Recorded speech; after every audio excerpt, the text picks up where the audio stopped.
Hello, everyone, and welcome to Lo Kya Kahenge. This is our first official podcast episode where we have friends from abroad. These are our people. Hi, guys. Hey, guys. Hi, Rob, Priya, Bobby. I was just telling these guys that this is the first episode where I've had to make the introduction. Usually Taha makes her introduction. And, it's not an easy job, as I've just found out. Because you have to start something, literally. Because we literally have to start something. But I just want to tell you guys, we're so excited to have you here. This has literally been in our project pipeline for a while to, have, other awesome people, more awesome than us, to be on the podcast and, talk to us about their experiences as South Asian, whoever. It's we have American people here on the line who have now moved to Italy to, pursue their dreams. And then we have two really awesome guys from UK. So we're really excited to meet you. Thank you so much for being here. And we welcome you with our whole hearts. Yay. Yay. Thanks for having us and for giving us the platform to, have our voices to be heard and share different experiences. I think that's the main thing, is just listening to what other people have gone through and just seeing those differences and similarities. So I'm really excited. Same. And Ram, you're speaking right now, so I'll hand over the mic to you, but we'd really love to know a little bit more about you, who you are, and anything that jumps to your mind right now as far as all the things that we were talking about when we first introduced ourselves to each other. So take it away. Yeah. So I'm Ram. I manage the Instagram page, Bessie Brotherhood, and I've only started around a month ago. So I'm still pretty new to the whole Instagram game and just finding other pages and stuff. But the main reason I decided to make this page was because I just found in my personal life, a lot of females were finding it really difficult with South Asian men, and they found a lot of toxic behaviors that aren't necessarily getting better. And then when I was chatting to my South Asian boy mates, they were also kind of discussing how they've struggled with talking about mental health and just kind of opening up about normal issues that we go through from mental health or abuse as a kid, or just things that we've witnessed and experienced. And I find in the UK specifically, a lot of South Asian men kind of go ahead with the whole big drinking culture to kind of run away from their issues, or a lot of their problems with mental health, and it's just a way to escape. So then I was hold on, the females are getting fed up and the men aren't doing anything to talk about it. So I was you know what, if I can just try and do something and create a page where it just resonates to a few people, I was that's just something that I can do just to kind of see if that helps people out. And the response has been amazing. People have responded and just kind of messaged me and said how impactful the posts have been, and asked for help as well with their personal issues. So I'm really looking forward to collaborating more with you guys and other people, and just get these problems and issues discussed in a powerful way. Just because I don't think a lot of South Asian or brown people really have a place to speak about these issues, and a lot of the services in the UK, mental health services or even sexual health services, they're not very much catered to brown people. So I think if we create that platform for ourselves, I think that's really important. But the kind of things I like talking about is, I guess, the taboo subjects that people aren't allowed to talk about, cultural differences, cultural clashes. There's a lot of sexuality stigma too, identity issues, mental health is a massive one. Growing up, it was always seen as people with severe mental health issues. I was it's almost an us and a them. They're outsiders. And my family always kind of reiterated to me when I was younger that you don't want to end up like that, and you don't want people knowing your business, and you don't want to be on antidepressants. And I think that's why a lot of South Asians really struggle with talking about their issues, just because it's a massive stigma on we don't want to be like them, and they're an outsider to our culture.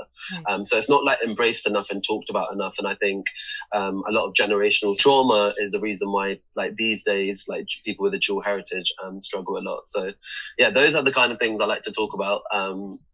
And I'm just looking forward to pushing the boundaries and stuff. Oh my God, thank you so much for that beautiful introduction. Seriously. And well put. I didn't even prepare that, by the way. That I'm just wow, that was good actually.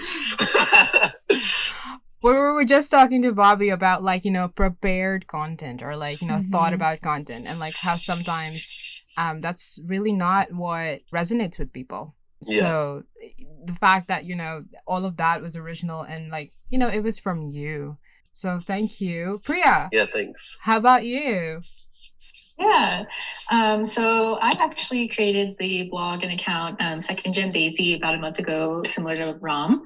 And basically, I wanted to create a space where I was able to kind of talk about moments in my life growing up as a Second Gen Daisy, kind of the different experiences I had growing up related to mental health issues, related to some of the things within my family culture-wise that I felt like not really understanding very well or fitting in very well, and kind of reflecting on that now, several years later, and having that different mindset about that. And so on my blog, I go into more detail about these topics while also talking about solo traveling and my life as a scientist abroad. So I'd like to try and make myself look a bit more as a well-balanced person. Right. But then on the Instagram, I try to kind of write about certain aspects of or experiences that I had in my life, like in a more like creative way. Like, so it's like easy to read and kind of see if people are able to relate to that. South Asians and non-South Asians alike, because we have our own unique struggles. But I also think that if we can kind of get other groups of people to see us and hear our voices, then it ultimately will help us as well. And I love that you said that, right? Like when we started this as well, as we were just talking to you guys, we were like, okay, there's not really a lot out there that like on a regular day-to-day basis, somebody's talking about these issues that both of you guys have just brought up. But I think you bring up a super good point, like South Asians and non-South Asians alike.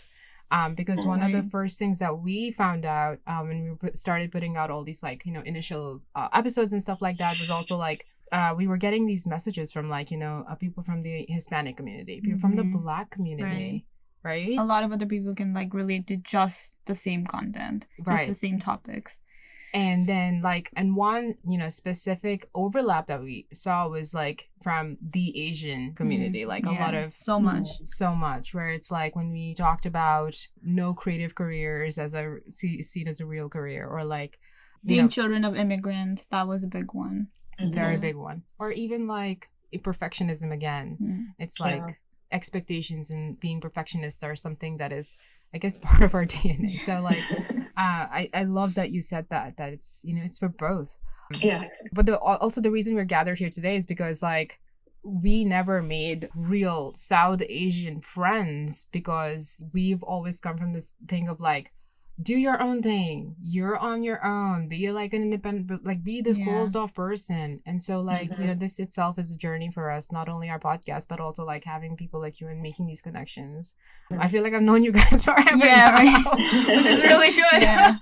So, and thank you so much. That sounds great. And I can't wait to hear more from you about that. Bobby, of course. Hi.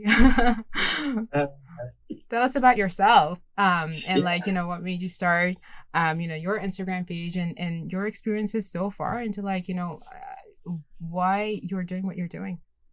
Yeah, absolutely. Thank you. So I started my platform on Instagram called Bobby Speaks, and very similarly to the other two. So I actually only started it at the beginning of June, sorry. And it's gone really well. I've really enjoyed it. Its main purpose really is just to speak out about topics that men face on a day-to-day basis. I did start it off, to try and target towards the South Asian community, but to be honest, I've completely scrapped that. It's really now just for men and women, because the things that affect us as men are impacting women as a knock-on effect anyway. So for me, I started it because growing up, I think we're already at a disadvantage because we're, in a minority as a community. On top of that, then being, identifying as bisexual makes me even more at risk of suffering certain things in the community. So going through those things, I think that I didn't have the platform there to be able to seek help and advice and support and be able to relate to things. I had to go through that all myself and not read anything or be supported by anyone else. So now I've got to a stage where I'm, I guess, more comfortable in my own skin and the person I am. I'm comfortable enough to post things and be a platform platform that can provide support to other men that I wish I had. So that's really what my main purpose is and what I've been doing. The reception's been a lot of work, but then it's almost like a full-time job. But it's been really fun and I've enjoyed it because I've been able to build real lasting relationships from it and actually make friends through people's pain and stories. So I'm just continuing to do that. I'm really not thinking too much into the content I'm putting out. I genuinely mean that. Like I was saying before around during the call, that I just try and think of a topic and then write about it and a personal experience in there. And it's just been crazy. Then you sit back and you realize how much you've been through as a person as well. And that you can appreciate. You're still like, oh, wow, I didn't actually realize, the impact that those things had on me. So, yeah, that's what I'm doing. I'm not doing anything out of the ordinary. I'm really just relating a lot of the stuff that I'm doing, that I've been through and speaking about that. And you kind of realize how much impact that can have on other people. So, yeah. Thank you so much. Yeah, I love the part where you said where you had to get comfortable with yourself first before putting your, everything that you're doing out there. I think that's the same with us. Before we even started this podcast, we had to get comfortable with, like, first of all, I guess, like, being South Asian. Like, we did move to the United States and, coming here, like, I guess we really had to, like, find our place, and we still do, that, like, are we this? Are we that? Are we in between? Like, which one is it? So I think it took us a while to get comfortable with that and starting this and putting our stuff out there. Completely. And you should have seen the looks on our dad's faces or our mom's faces. They were like, hey guys, we're talking to brown people. They were so excited for us. They're like, what? What happened? And so, like, and isn't it funny though? Like, something that you were saying before, being comfortable with yourself. Just relating your story. I think that we as South Asian people, we've been brought up to kind of like suppress our feelings and not acknowledge that we are allowed to have emotions and we're allowed to have feelings. And specifically, like, one thing that has happened in our lives is that our mom's diagnosis with multiple sclerosis has really shaped the way that we've, grown up. So we were three sisters and we've grown up to, like, be more responsible than we had to. And then obviously doing, not only things around the house, but then also, like, just have this general grown up view of life. And our dad throughout this whole thing has been like our rock. Yeah, we always say this, that we're one of those, like, few blessed people that, have a parent that is so understanding. Our dad has always raised us to just speak, just say your mind. Don't put anything inside, don't keep anything in. And yeah, and we understand. We actually, in our very first episode, we recognized that privilege because we know, and there have been plenty of examples in our lives where girls have not had that privilege from our culture. Yeah. My mom being one, actually. Yeah. Resulting in her diagnosis, actually. Exactly. Yeah. So we understand that multiple sclerosis is actually a neurological disease, but her doctors actually concluded that because of her suppressed state of mind and emotions, that actually kind of, like, really, ramped up her diagnosis, unfortunately, as well. And Priya, something you were saying before, like, the not acknowledging mental health as being a real condition is a real problem. And so just like our mom, like, she has been diagnosed for official, like, depression and anxiety multiple times throughout her life, but just the stigma of, like, going to the doctor for it and then taking medications for it. Antidepressants for it. Herself too, honestly. Like, there have been times where she doesn't want people to know that she was on antidepressants. Right. And it has kept her from going to a therapist all her life, really, which we think that, like, has never allowed her to really acknowledge her own conditions. So, all of this to say that, it makes us question all these, like, beliefs or, like, impositions that we've grown up with. So talking about that a little bit, has there ever been, like, a belief or an imposition from, like, what you feel from your culture or your upbringing that you felt like has pushed you or made you who you are in any aspect of your life today? For me, I would probably say like the community aspect, like growing up, like that was quite a big thing. And I was like brought up in quite a white neighborhood. So there wasn't a lot of like Gujarati Indian people. But when there was, like we did a lot of events together. We really kind of looked out for each other, supported each other. And one of my dad's friends to this day, like historically, my mum basically, when they immigrated over here, her grandfather was a refugee and they actually met in the refugee camps, and they carried on their friendship even like to this day. And like loads of Gujaratis in these refugee camps, when they were like kicked out of Uganda and Kenya and stuff, they really kind of relied on each other and that kind of spirit of like communities like having each other's back.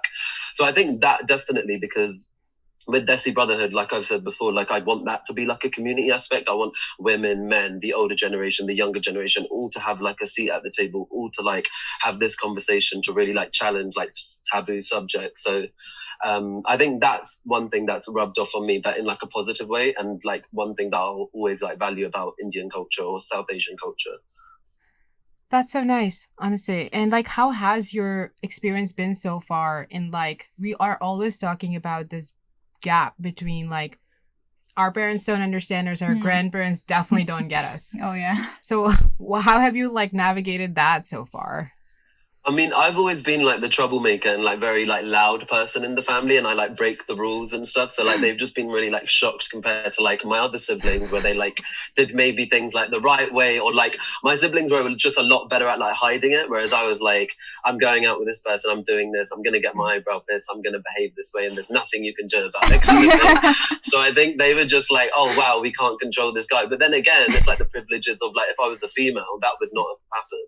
Do you know what I mean? So it's just like me realizing that too. So I think in all honesty, like my parents really appreciate how bold and honest I am, just because the other ones have been a lot more maybe like secretive, or they'll just do things in line with what my parents want, but I'm just very much not like that. So I think like maybe that was difficult, like me growing up, and that was like, you know, that was hard on them and it was hard for me, but like now they're able to like appreciate that honesty a lot more, like now as an adult. So yeah, it's just kind of, I bridge that gap by basically breaking the rules and creating my own rules. That is so refreshing. That's really nice to hear. So nice to hear.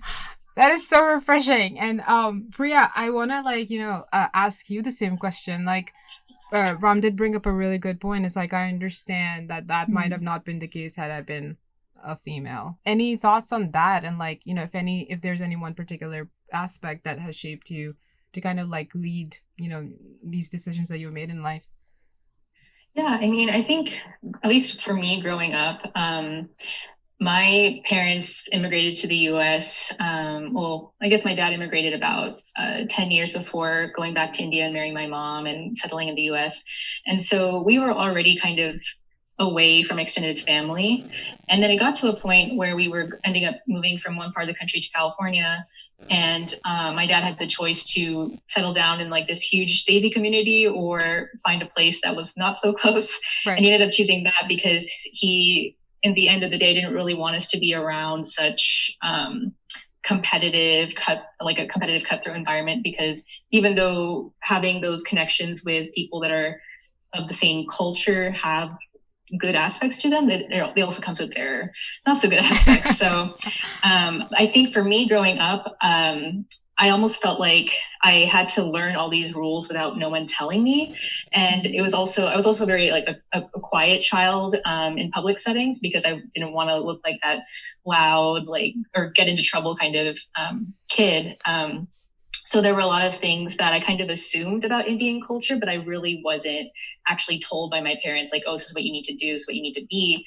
But I assumed like I needed to be quiet. I assumed I needed to be good at math or science and not talk about boys or whatever. But, you know, as I grew up, like I kind of realized that a lot of those things that I internalized were not really solidified by other people. They were just kind of taken in by whatever I saw in the movies or like thought other people were saying. But I think after having conversations like with my dad and at least like my close cousins, I kind of was able to make up my own opinions about things and kind of not be so strict about certain things. But I think growing up, it was definitely a struggle trying to figure out like what I needed to be. And I think you mentioned earlier, like you're still having that issue of like figuring out your identity and like where do you really fit in. And that's something that I've always struggled with. Like I don't see myself as like completely American, even though I was born in the US, but I also don't see myself as 100% Desi. So I'm like somewhere in the middle and trying to figure that out. And yeah, I think that's where I am right now. So we should just make our own ethnicity. Yeah. Like, we should just like, half and half. I don't know what we're gonna call it yet, but I have a feeling there's enough of us. To start a whole group. to start out. I mean, we don't even have to call it. I don't know what we're gonna call it. It's not an ethnicity, but yeah, we're from somewhere and we're gonna make a land. But no, I agree. We don't know, and so like, but you are like impressively. I mean, I was just like, I was raving about you to our parents, and we're like, yeah, we're talking to all these people, and like.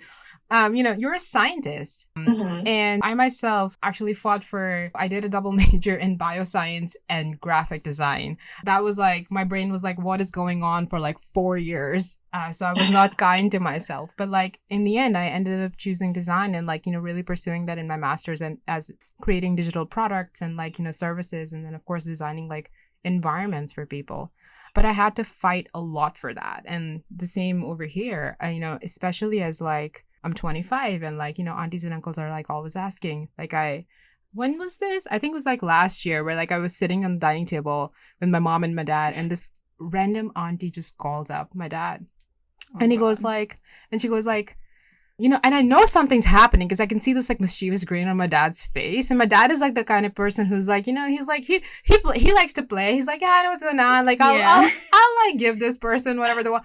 And so, like, my dad, like, hits the loudspeaker and this auntie is going, like, I have this da-da-da dude in, like, da-da-da city in Pakistan. And, like, like, she just graduated, like, her master's. Like, what is your plan for her? And I am dying. I'm, like, dying. And my dad is dying. And I'm, like, haha. And I'm, like, what? And he puts that. He's, like, and my dad was, like, thank you so much. No, I will. I'm like, yeah, no, you're absolutely right. Of course, this is important. Like, yeah, of course, this is important, but she's actually very busy at the moment. And like, he completely cuts the call, right? And like, I'm like, was that about what I think it was about? So like, I want to ask, like, how have you, number one, been in a situation like that? And number two, and that was not the only situation, right? Like, that wasn't the only time, but like, what you're obviously this like awesome person who's literally pursuing your dreams in like another country and everything like that. What is your view about that? How do you fight that? What is that scenario for you like? Yeah, exactly. I mean, I feel like over the years, like through undergrad and like my PhD, I was kind of able to hide behind the idea of like, oh, I'm studying, like I don't have time for like anyone or anything. But actually about a year ago when I did finish my PhD, I did have a relative bring up an alliance of some sort. But I was talking to my dad about it and we were like semi-joking about it as well. And we ultimately just said like, well, she's still busy. She wants to focus on her career and life abroad. So I think for me, like, I mean, I do know like in undergrad, like I had a lot of like issues with like my mental health. And so that really impacted my social interactions as a whole. Right. But then when I did get into my PhD and like towards the end of it, like I did want to consider something like that, like kind of opening up more, like meeting more people, seeing where things could go. Right. But I also didn't want it to be like so structured. Right. I kind of wanted to see what was out there first before really making a solid decision about something. But yeah. Oh, I'm so glad that, again, we actually recognize this as a privilege that... Yeah. It's funny because we don't have to fight our parents, right? We have to fight other people. Yeah. It's like, what? Other people who have, like, absolutely no, like, actual right to have an opinion on that, in your life anyway. But, like... I don't know, like, how does the thought come to their mind? Like, okay, I have this guy in, like, a corner of somewhere, and then... I'm gonna wake up one day. I have Kinza, so, like, let me just... smush them together. Like, what? How? That is, which, kind of like brings me to you, Bobby, like you just mentioned. I want to like open up the floor to you and like kind of like talk to me about like, what has it been like navigating this relationship and who you are part to a culture that doesn't even fully understand where to begin with this stuff? Yeah, definitely. I think it's a good question. There's a lot of resentment that I have towards the community just because of the environment which I grew up in. So my parents were born in England, and they are quite liberal, but still having a massive influence from the community. They felt kind of torn between acting a certain way in line with how they should be, but then also to reflect the community as well. So it was always a battle for them. And I think that I even now, optionally choose not to mix too much with the community just because I've seen the negative impact it's had on me. Being completely honest, like if I'm in a situation where there's lots of South Asians, it almost gives me a bit of anxiety just thinking that I know I'm not going to fit in with them, which is fine. But going through all of that, I think, has definitely shaped the person I am now, because I know there are so many people who don't speak out about things because they're worried about how they'll be perceived, and perception runs through the whole of that community, like how you're perceived, what you look like, are you married, are you single, all of those things all come up, and they're a reflection of what people think of you. So I think in terms of like navigating it, it's just really simple. Like I literally just didn't care what people think, and just did what was best for me. My main aim always was to have my parents on side and convince them as much as possible. At the same time, if they didn't, then I would still trust myself that I'm not doing anything wrong. And actually, a lot of the community don't live their life truthfully, and that's so sad. It's so sad. And I get up every day knowing that I'm doing whatever I want, and as long as it's not hurting people in the process, I'm doing nothing wrong. So it's been difficult, especially because this community teaches you to suppress so many things, but yet they also want to know so much about your life at the same time. So That's it's so like funny. there's such an imbalance. Like we want you to hide everything, and we want you to never speak about your emotions, but we want to know everything that's going on in your life. So it's like you can't win either way, and that's just like, it baffles me because our community wants to know what's going on all the time, and you shouldn't have to open yourself up like that if you don't want to. People shouldn't be able to comment on your sexuality or your relationship status or your education. So when people get involved, it really just irritates me. And I think being 24 and knowing like all those things that have gone on for all those years, I don't want to ever be part of that again. So since I've had my own independence and moved out of home and done my own thing, I've been able to really shape the environment that I'm in. Whereas before, you have no choice. Like, you're just stuck there, aren't you? So you just follow them. And my brother, like, he's 17, and I see him, and I'm just like, yeah, you've got a long way to go, because you're still going to be there. You've just got to grin and bear it. You really do. You have to live your life, but you also can't do much when you're living at home, because that environment will always be there. Even if your parents don't believe in it, there's still going to be people who are fostering that environment. So it's like when I go to family functions, it's almost like you're switching back into another mode of environment. Now we have to be in this mode where it's like, be careful what you say, what you do. And it's such a load of rubbish, isn't it? I like it. Yeah, it's a switch that goes on and off. I'm sure that's like for everybody. Whenever you're in the environment, you just like, boop, completely different. Now you have to like watch everything you're saying and everything you're doing. It's crazy. Honestly, it's so crazy. It frustrates me so much that you have to actually change how you speak, what you do, what you talk about. And then they wonder why people are so upset. And especially in this community, like mental health is so bad. And the reason why it is because the community are killing people. It's as simple as that. And there's no roundabout way of going around that. They are encouraging people to talk, but at the same time talk about things that they want them to talk about. Completely. So when they don't, where do they go? They have nowhere to go. Oh my God, it is a load of rubbish. I've always said it is a load of rubbish, and like this is what we feel, that these people hide behind what they've like now called traditions, or like called like, if you don't do this, or if you don't shut up, or if you do bring up a certain like topic or whatever, it is disrespectful. Like us, as when I compare like myself, not compare myself in like, a non-healthy way, but like in the sense that like other 25-year-old girls and like, another culture, like, white girl or something like that. Our lives are, or the way that we approach things are just very different. But if I have to like think about going out, there has to be, you know, not, again, our dad is like super amazing and like he understands, but like, for instance, when we had to, I think, like attend like a thing for school or something like that, and our grandparents were over, there were like a ton of questions. They were like, and they were over for like what, 2 hours, and they were like, where is she going? Why is she going? Who is she going with? What is this for? Is this a waste of time? And I'm like, I have a train to catch. Like, what are you saying? And so, like, you know, do you think like it's because like these beliefs, and again, like, you know, this mask of like traditions has just been passed down, and people are just hiding behind these things to, like, you know, as an excuse to never evolve? Yeah. Right? Yeah, I definitely think that's the case, because for so many years we've just done what people, well, I haven't, I never will, but people have done what people have wanted to do, right? So Right. they've told them to do something and then they've done it. And that environment will always be the same if Right. people don't step out of their comfort zone and challenge those things.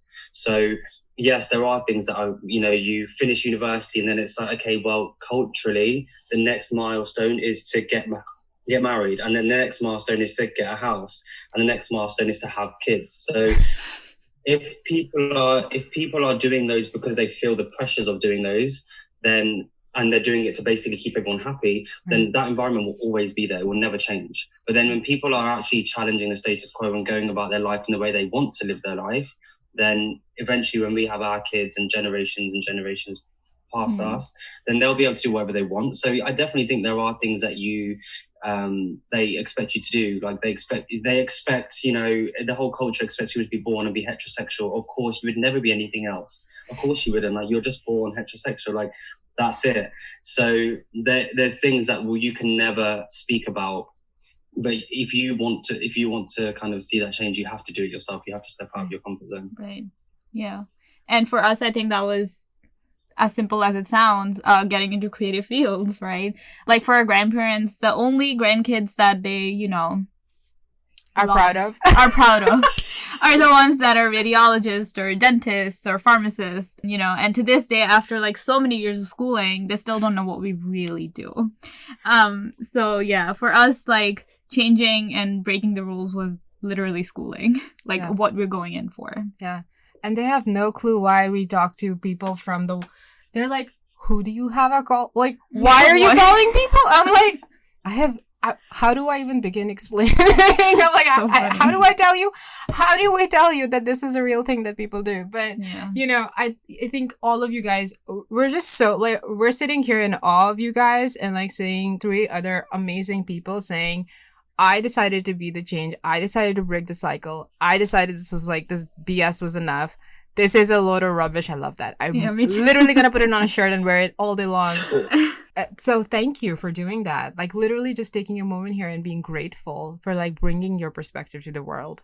So yay. I'm going to add like a, you know, visual. I'm going to add a sound effect here for claps.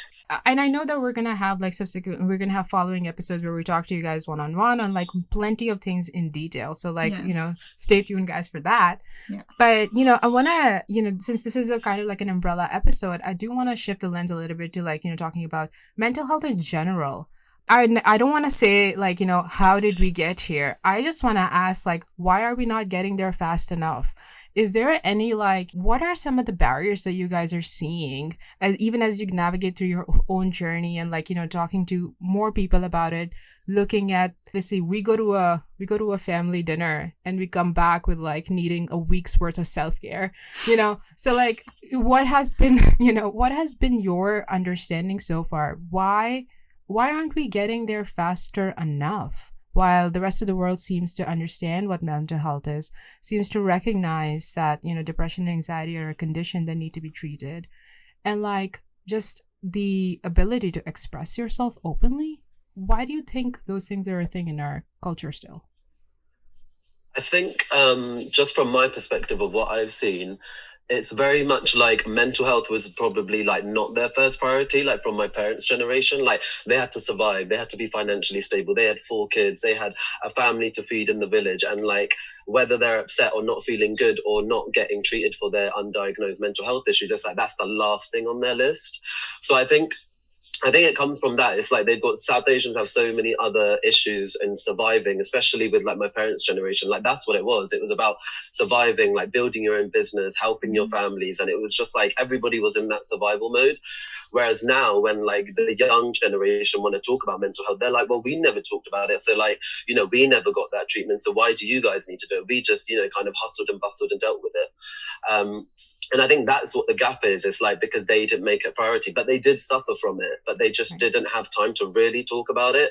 And now their suffering has kind of like transcended down to us, and we have the voice to speak about it because, you know, maybe we're from the UK or we're from the States and stuff where like it's a bit more acceptable to talk about, but they're finding it difficult on why we're making it such a big issue.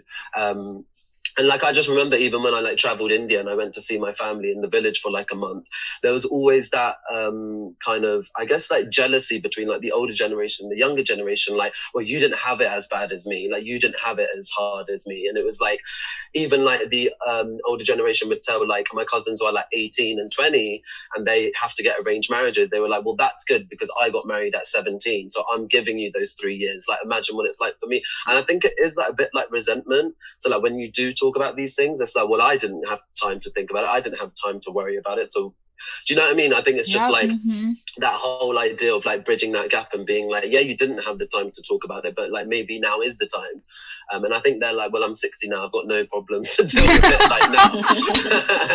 So, but yeah, that's kind of my perspective. So that's how I've seen it with like my parents and stuff. It's like they didn't have time to think about their mental health. Yeah. And I think that's why there's so many South Asians that I see from my parents' generation that are like very much like undiagnosed, and it's just like word of mouth in the community. Oh, they're not well, but we're not doing anything to help them because we didn't have the time, I guess, back then. Yeah.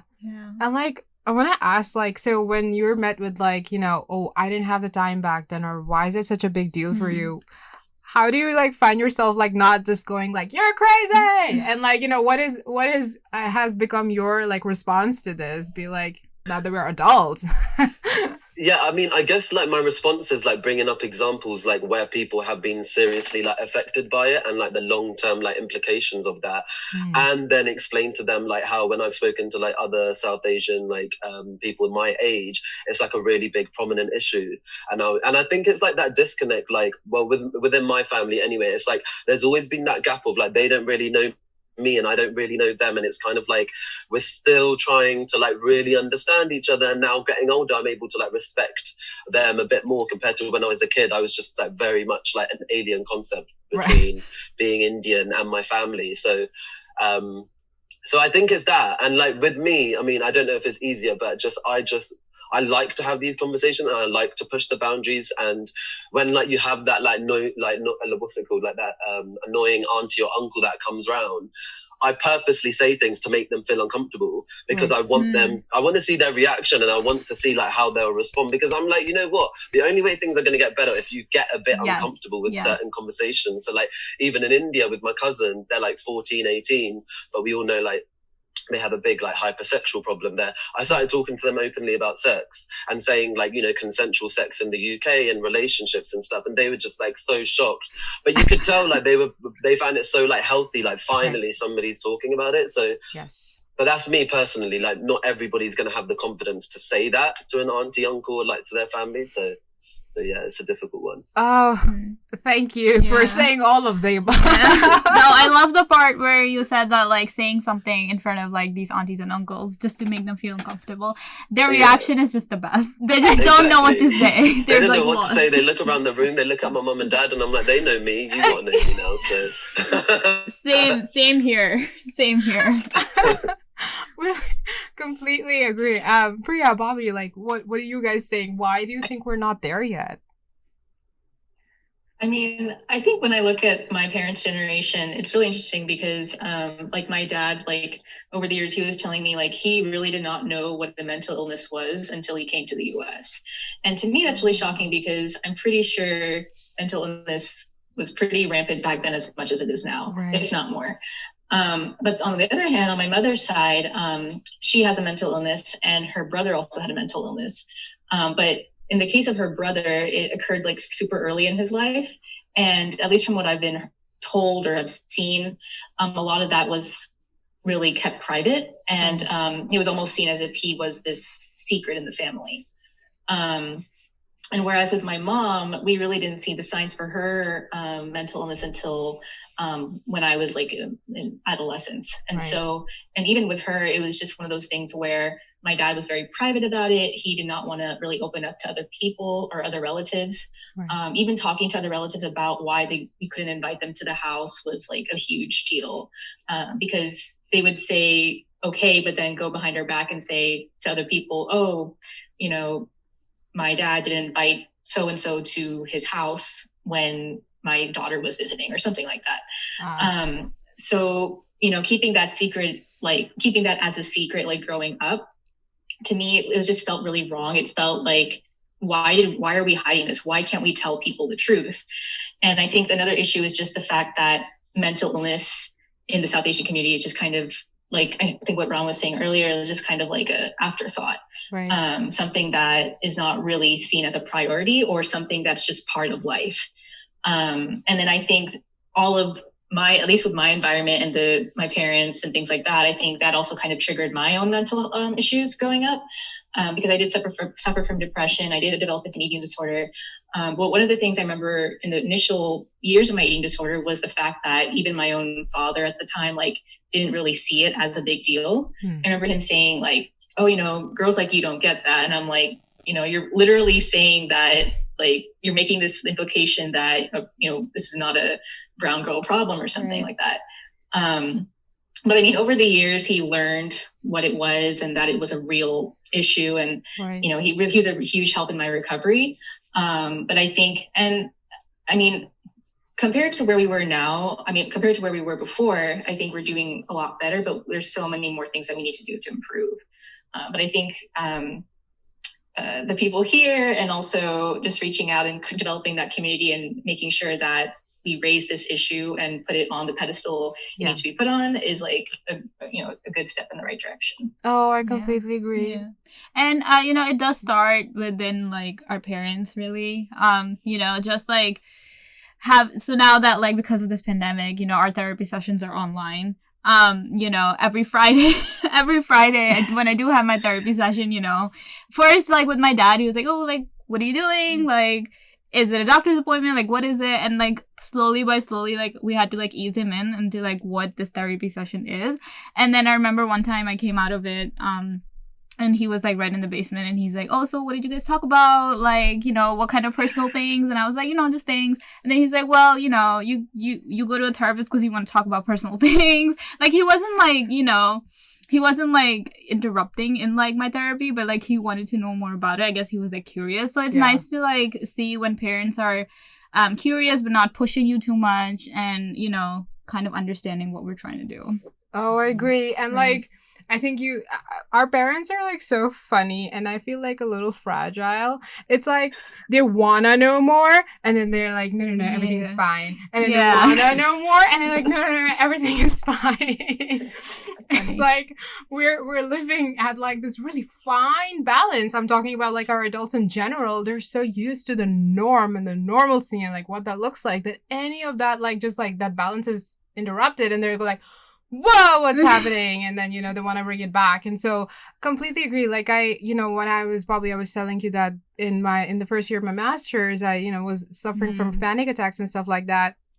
And I was like, dude, I can't live like this. I need to change something. And I went to my first, you know, therapist, and well, I was allowing myself to, like, you know, say, finally, you know, break down that conception I have of myself. Like, I'm strong. This doesn't happen to me. I can be okay. So I'm doing that for myself. But then, like, Priya, what you just said is completely true.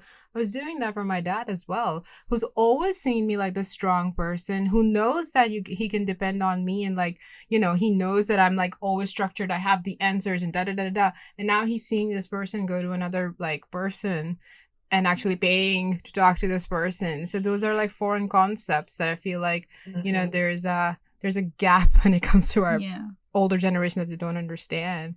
And Bobby, yeah, I really want to hear from you too. What do you think, is holding us back right now to getting there faster, where like the rest of the world seems to like at least pretend to catch up? I don't know.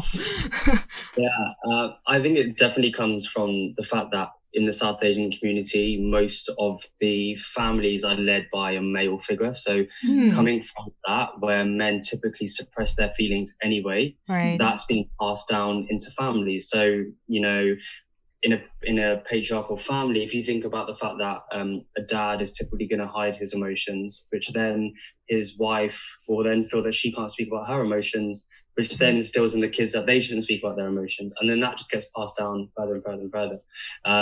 So I think with that generation, they're not as self-aware as we are. We are so self-aware. Like we recognize, patterns in our behavior, and we know that if we're not feeling okay, we know that because we're self-aware. As our parents and that generation typically are, it's so fast-paced that they're just always chasing the next thing. So it's like working and then raising your kids and then providing for your kids or whatever you're doing there. So there's never time to just sit back and actually reflect. So I think the self-awareness is a real issue there because they just don't take time for that. So I think we definitely come a long way, but there's still such a long way to go. Like a prime example is like my grandma she's diagnosed with bipolar, and it took us so many years to really spot it. Even though the signs were there, it was really difficult for us to spot it because we were never really equipped or kind of provided with that level of knowledge to know what a mental health issue is. And it does make you think, like, for it to take that long, it's really dangerous for people, and we need to get quicker at spotting those signs, which we are now, but that's because we're self-aware. So I think it takes just you educating yourself as well. Our parents never really took time to do those things, and I don't think they understand the fact that whatever you put in is obviously going to come out in a positive or negative way.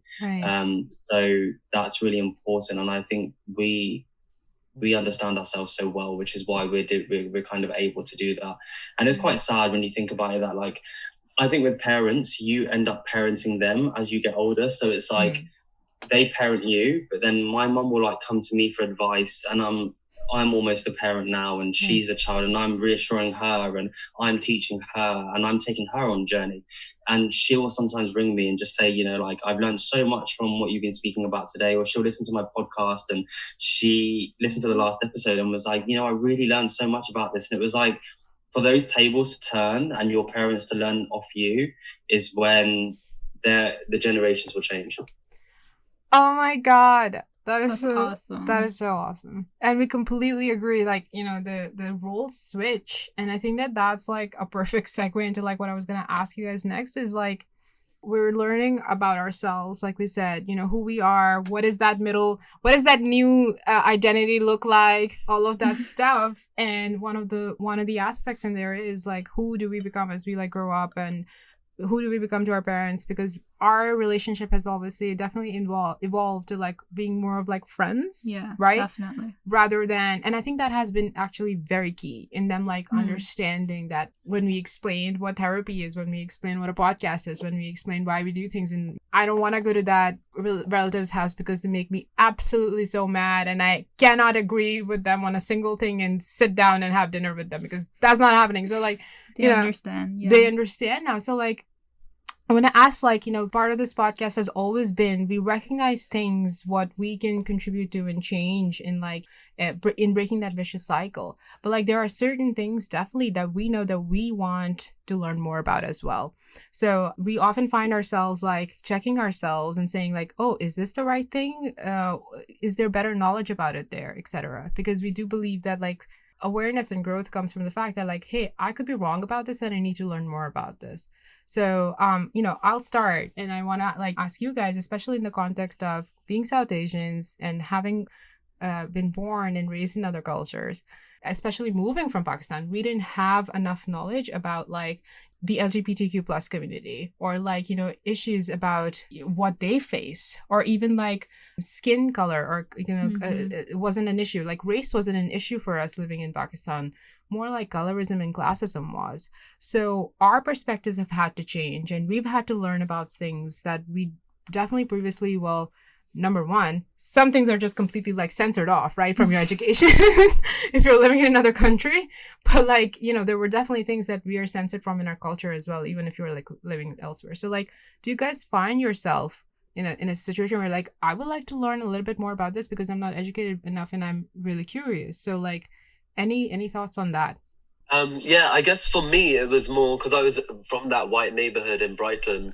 I really like, you know, resented and suppressed like my culture, and I didn't want to be Indian. I just thought Indian was a thing that I just behaved at home, but in my personal life, like I just saw myself as like, I kind of just saw myself as like a white kid, or I just saw myself like around white people, and I was like that. I wanted to be like that cool brown kid that was kind of accepted amongst like my white like friends and people at school and stuff. So I think like, yeah, around like my mid-20s, I was like, you know what, I do want to kind of discover more on who I am and my culture and my history and stuff.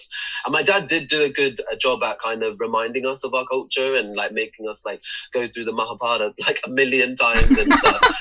But I think it was like, because I was forced it so much, I was like, oh my God, this is boring. But like now I'll look up things like myself and I'll have a conversation with him, and I'll like even challenge him and like challenge his like ideology on things. And I think it's just a really like interesting and good conversation. And then a second thing which has really helped was just traveling on my own, being 4 months. I did 4 months in Southeast Asia and then 4 months in India, and just kind of like being on my own, learning about their history and just like really appreciating it. And especially with India, you see like the beautiful side and like the ugly side. It's like very like in your face and it's very obvious. You know, I was in like a nice hotel, and then outside there was just like all these people like on the streets, very poor, that couldn't even like get any food or water and stuff. I saw like another guy like try and rob another guy. It was just like, just crazy things were happening. It was just so like in your face. And I think like that's really helped as well. And I think just like reading more and just trying to like get those unanswered questions like figured out in my head.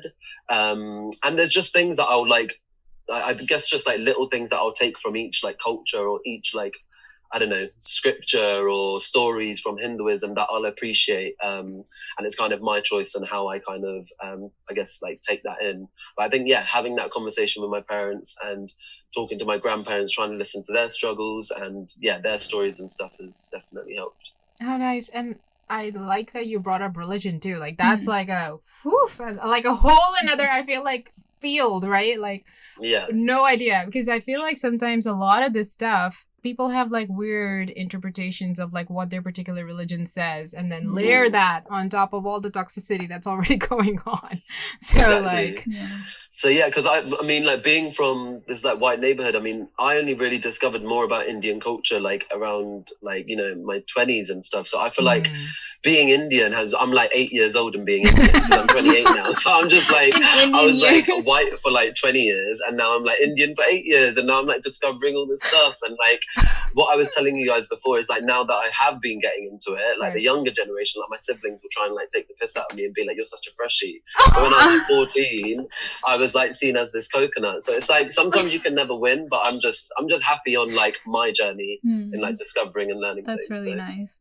We look so bashful here because we're your older siblings that like we did that to our younger sister where she was trying to like, there was a name she was trying to pronounce and she did it like in such a funny way, and we just made fun of her for a week.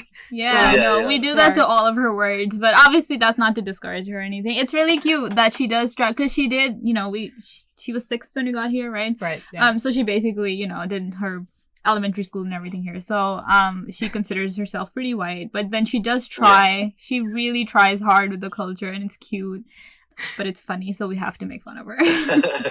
But yeah, no, we have like, and you will discover more as we like record more episodes together. We do like these moments of like self acknowledgement. We're like, yeah, we're guilty. So we're guilty of that.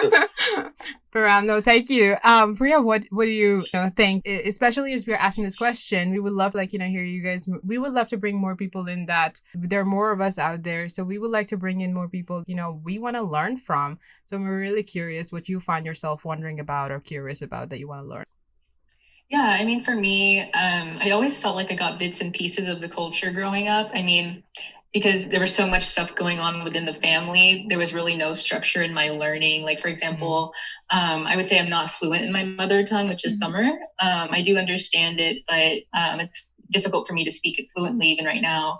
And I've already acknowledged that that's something that, eventually I'll find my way to get there, but it's going to be a process. But I think for me, my grandfather, my dad, on my dad's side, he was like a devout Hindu scholar. He went to the temple every day. He was really well regarded in the community. And he actually passed away a few years ago. And I really wish I could have been more confident in being able to talk to him because, I mean, he's my grandfather, but at the same time, I felt like he's like this like really amazing guy. Like, I don't want to say the wrong thing in front of him. And he's so like inspirational and devout. Like, I want to be on my best behavior and my best impression. And so with that mindset, I just like didn't say anything out of fear. Right. And I really regret that part because like, I feel like I could have learned so much from him. And so like at this point right now, I'm kind of like talked to my dad about certain things that he may have written about because I know that my grandfather did write a lot of books about the history and the religion. And those are some things that I would eventually like to get a hold of and read one day. But I think at this point in time in my life, like I realized that I probably would have to go outside of my family to learn more about the details of the culture, the details of the religion. Because like I said, like growing up, it was always just bits and pieces. And as much as I would have loved to have like a more structured learning of my culture, it's just not the way it turned out. And so I realized that, I'm aware of it, and it's just something that I'm going to have to like work on. Right. That's so nice. That's really nice. One thing that like we've always like found out and kind of like even believed is that spirituality or religion or like a belief, right? A general belief in the universe or karma or whatever it is. It's so personal. And so, yeah, I definitely want to hear more about like your guys's like, your belief or whatever that center is. Minahal and I were recently like saying that we have a ball of like golden energy that either gets smaller or bigger, like, as the week goes by. And so sometimes like, and a couple of different things feed into it, right? Like it could be religion, it could be spirituality or karma or something bad or good that happened. We were really sad about the fact that Taha couldn't join us and that like kind of reduced our ball, but we were like, okay, he needs that, time right now. So that kind of like sense of space made it grow again. So yeah, absolutely. I think we're going to note this down for like, future episodes together. Yeah. But Bobby, I would love to hear from you. Like, what are some things that you feel like you would personally love to like know and like learning? I think growing up, when you're living at home, like you're put into so many situations that you have no control over. So I think most of my learning came from immersing myself in those situations because it was almost as if I haven't got a choice, I have to be here, so I'm just going to try and make it as enjoyable as possible by learning as much as I can, because I just don't want to be here at this wedding, for example, but we're just going to go with it because we have to. Right. So I think, to be completely honest, and I don't know how people probably interpret this, but I think I've done my fair share of learning, and now it's time for my culture to learn more about people like me. And so I spent, 23 odd years, learning about my culture. I was raised really closely with my grandparents, so I learned from that generation, and then I have my mum's generation, and then all the things that you'll go to because of your culture, so weddings, parties, all of that kind of stuff, you learn a lot about the culture. Right. And then I've been to India many times, similar to Ram. I went traveling around India for 3 months year before last. So I kind of fell in love with India all over again. And, for me, it's the best place to possibly go, and you learn so much. So being completely honest, will I know everything? No, but I feel like I have learned so much through different experiences, and I welcome stories from my grandparents and my parents on a daily basis. But now I've really made it clear to anyone who I'm close with in that kind of society or culture that now it's your turn to learn more about the way I am, because I'm just one of many people who are choosing to live their life truthfully. So now I've really taken a back seat, and I will choose to go to certain things that I want to go to, and I will take interest in the things I want to.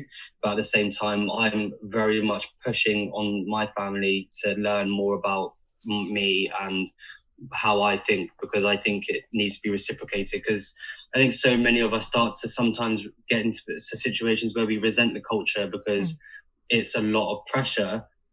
But at the same time, you can control that by saying, stop, and you can almost make them now learn about you. So that's really my journey now, is less learning about them and them more learning about me. Love that. That's awesome. Yeah. That is I did just have a question, I guess more for like Bobby, and like if you guys lived that kind of similar experience. But I never lived with my grandparents. And then when I did see them, like my dad's side were in India, my mum's side, they weren't far. But again, I just always felt that like massive gap. And I was like, and 3 of them have passed away and there's 1 around. And I'm like asking all the questions now, like before anything happens, just to like really like form that connection and get those questions like answered and stuff. But do you guys think like that really helped, like living with your grandparents and like knowing about your culture? Or do you not feel like that was a huge thing? Was it, or just kind of interesting to learn if that was a big impact? Bobby, please go ahead. Yeah.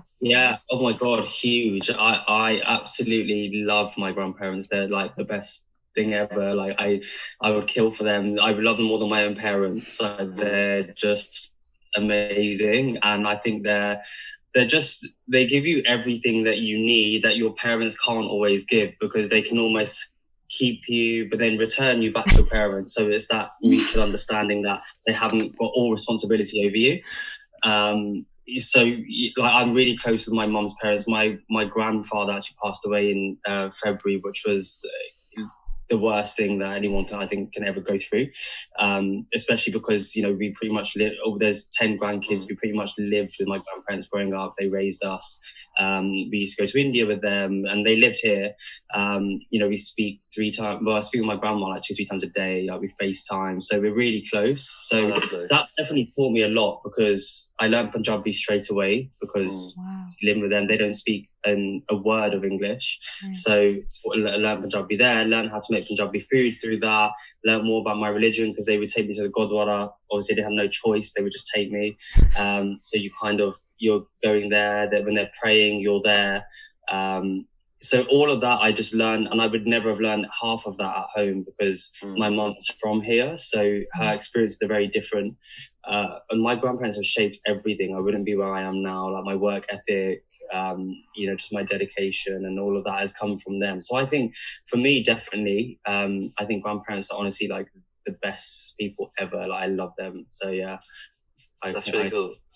Priya, I would love to hear you before we say something. Yeah, I mean, hearing Bobby's story, I'm like, man, I wish I could have spent that much time with my grandparents, because I only saw them like maybe every 2 years when we were younger. And I feel like there's just wasn't enough time. And then also when we were younger, me and my sister were like, little kids, not just playing around, not really appreciating what they had to offer. And then of course, as we got older, it was just harder to keep that connection with them, because we would just see them for like 3 weeks and then like not see them physically for like another 2-3 years. And so it just got harder. And then it got to the point, at least for me, like I just kind of felt really closed off, because again, I felt like I had to have this like impression and not say the wrong thing. And I think that really prevented me from like really connecting with them on a more personal level. So I really do wish I had that kind of experience, but unfortunately I didn't. Right.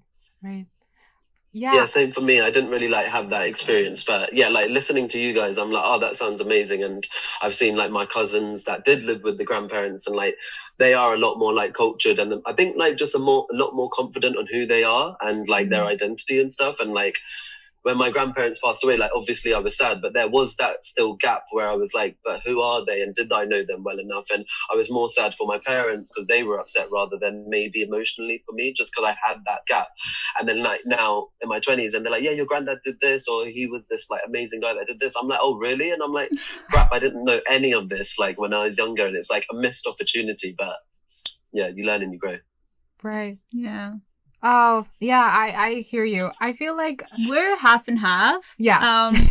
From my dad's side, like, we didn't know his parents at all. At least for me. You're a couple years older, so like she knew them a little bit, but I didn't like at all. And our dad's dad recently had passed away 2 or 3 years ago. And obviously we were sad, but we didn't really like feel it like too much.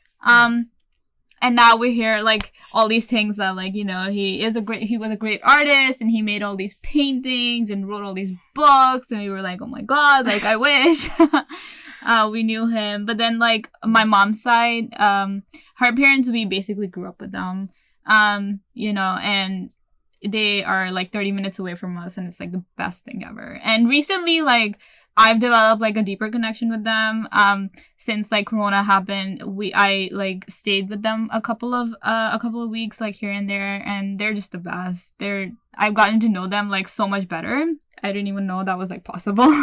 But yeah, they, like Bobby said, like they just give you things that, you know, sometimes you just don't get from your parents, I feel like. So, you know, that's really interesting that she says that, because I felt the connection kind of like, for me at least, and they're the same set of grandparents, like change a little bit since I came to the States. Like, I know that I used to be like inseparable from them, but ever since like I've had to, I guess, like go to school here and like get a job and like, you know, and I think that that's actually something that we discuss in future episodes as well. My grandmom really depended on us to like kind of like take her to craft stores and stuff like that. And now that I don't have the time to kind of connect and bond with her on like things that she's interested in, I've felt that gap appear. And I actually am kind of struggling a little bit to kind of like talk about things that they talk about now. And that's kind of like uncharted territory for me, because I've always been able to connect with them and just run up to them and like, you know, talk for hours. It's not the case anymore. So I wonder why, and I'm like, you know, well, yeah, like going to school definitely and working. Well, we don't have time for them at all. Like not even like 1 second. But ever since like, you know, like quarantining, this is just for me. Right. Like going to their house and staying there for a couple days, like that really gave me like a golden chance to, you know, connect with them, because I didn't have to go to school or work or something like that. That makes me feel less guilty, but you know, just a little bit that they have somebody. But yeah, I mean, definitely they're a blessing for sure. They're awesome. But you guys won't believe it, but we're like an hour already. Oh, whoa. Yeah. But that's what happens when we have like these awesome conversations. And I know that there is so much that we've barely scratched, like, you know, a tiny surface. But this is just the first episode. This is just the first episode together. And we're going to have Taha joining us for so many more. And, you know, of course, like we know that we've like coordinated with like between each other about the different topics that you would like to talk about in particular. So we're excited for that. But any ending thoughts at all? What was your first experience like with us? And we just love to end on a note from you guys. Yeah, I mean, I completely forgot that we're even doing a podcast. I just felt like we're doing a Zoom call. So I mean, it's been really nice. I felt really like eased into it. I felt really like natural. I was probably like talking loads, but that's always good. And we don't have like, to end, but I know you guys are in a different time zone. But yeah, no, it was just really awesome to like hear your perspectives on, I guess your upbringings and like the different barriers you guys have had to deal with. And then I guess just compare them to myself and be like, oh wow, like that's really cool. I didn't think of that, or there's definitely more that I can learn about as well. So right. Yeah. Yeah, I mean, yeah, like this was actually just a really awesome time, just talking to all of you and really connecting with like people of similar backgrounds, but also with unique stories. And really enjoyed it. I'm looking forward to more of these collaborations and podcast episodes. And yeah, it was really great. Awesome. Yay. Thank you. I'm really happy to hear that, Bobby. Yeah, no, I've really enjoyed it. It's been nice to just hear other people's thoughts on certain topics, because everyone has such different opinions and they're based on your upbringing. So it's really interesting, I guess, to speak about these things, because you don't get to do that on a daily basis, really. And also because it's nice to see some other faces that aren't clients, because I'm always on client calls. So this is actually left to be speaking to other people. So yeah, I've really enjoyed it. And I just want to say thank you, because it's really important that we have this platform to be able to speak about things like this. Of course, and thank you, Ram, for putting us all together. Yeah. That's something that I would definitely bring up in a future episode too. It's like we've unfortunately run into situations where people from our culture are not as collaborative, and so you have this first hesitancy of reaching out, what are they gonna think of me? Is it gonna be judgment? But like we said before, we feel like we've known you guys forever. So, we completely resonate with the fact that we're definitely not, sharing a language. And sometimes we don't even know our native languages. Funnily enough, the name of our podcast is Lo Kya Kahenge, which is what will people think or say. And so a lot of the things that we've talked about today, made me think how we're working against really all together, kind of challenging that norm and saying that I'm not going to give a damn about what people are going to think and say. So I know we have a lot more to talk about, but thank you so much to each of you for taking out the time to talk to us and just going in this beautiful collaborative relationship with us. I think that it's going to be absolutely fascinating, and the more of us, the better. Yay. Exactly. And thank you guys for organizing and setting it up and stuff. Really, really appreciate it.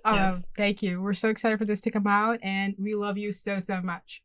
Yes, international brown voices. Yes. Okay, so we're gonna officially end it here, guys. Thank you so much for listening. We're gonna be back with this awesome group of people, and we're gonna also have Taha on here after his much needed break, and we look forward to speaking to you guys again. Thank you so much. Take care. Have a wonderful week, and just remember, don't worry about Lo Kya Kahenge. Do you guys want to do one? Yeah, let's do it. Let's do it together. I was like, wait, this was not in their script. I know. Okay, let's do that. All right, let's do one together, because I think we won. I won't know how to say it, so I'm just going to let you two go on this one. I have no idea. No, you'll be fine. We're going to make you practice. So it's log as in Log. Yeah. Kya, which is what? So kya, log kya. And kahenge, which is Kah. I should probably just send it to you in WhatsApp. 1 second. This is all happening on here. I speak Punjabi, but everyone says it's so similar, but I really just don't find it is similar. I'm gonna I know a little bit of Punjabi, not all the words. Yeah, a tiny bit. Yeah. How would you even say that? How would you say what will people think in Punjabi? I don't even know. This almost makes me feel like we should have a translation of the name in languages. A billion different languages. Yeah. Because I don't know how I would even say that, but we'll go with it. We'll try. Okay. Great. But no, this makes me think that it's the sentiment that needs to get translated and not even the words. So we'll work on that. So we'll do this one more time together. Awesome. Thank you guys for listening. I hope you enjoyed this. We know we did, and we look forward to seeing you again. Till then, don't worry about Lo Kya Kahenge. Good, guys.